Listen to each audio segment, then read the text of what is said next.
Hi Pisces, sa mga may tanong dyan. So, reshuffled again. Sana okay lang kayo dyan.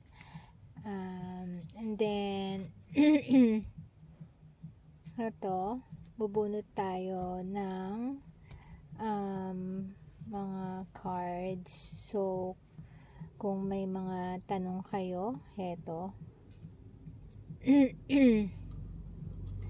So, eto yung kung may question A and question B.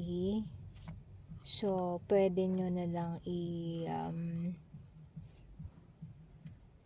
i-skip or i-select kung C ang napili nyo or B. Okay po. So, eto sa mga may tanong, and then kukuha tayo ng message sa kung ano po yung hihingi tayo ng message.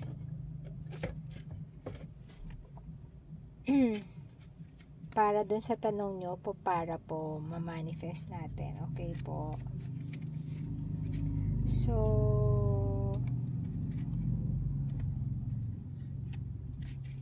para po dito sa tanong na una, tanong na po kayo. And then, bubunot tayo ng isang card. Malalaman natin kung yes or no ang tanong nyo, ang sagot sa tanong nyo. Okay po. So, eto po, para sa una, pwede nyo pong i-pause and then tanong muna. Okay, kung nakapag tanong na kayo, eto para sa tanong na una. So, yes. Yes po siya. Para dito sa question and answer ng A. So, eto naman po ang manifestation card para sa unang question.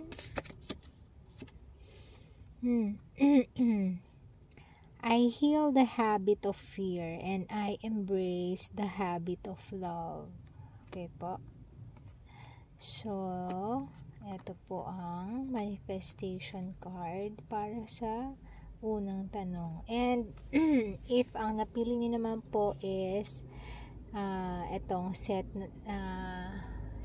B, ito naman po. So, tanong po muna.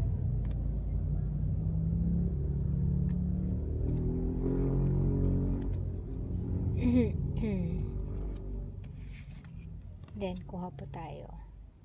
So, yes daw po. Kung ano po yung tanong nyo.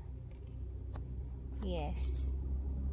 And, kuha po tayo ng manifestation card para sa set B. I am patient knowing that whatever is of the highest good is coming to me. So, yan po para sa set B.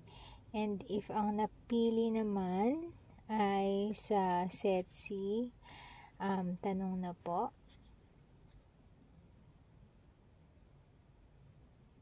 Okay. Ito po para sa set C. Yes po. Yes siya.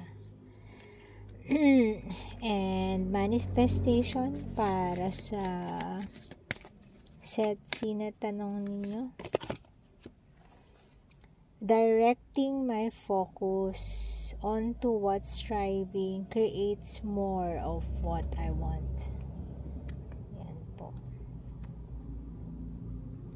So, if gusto nyo pong i-review,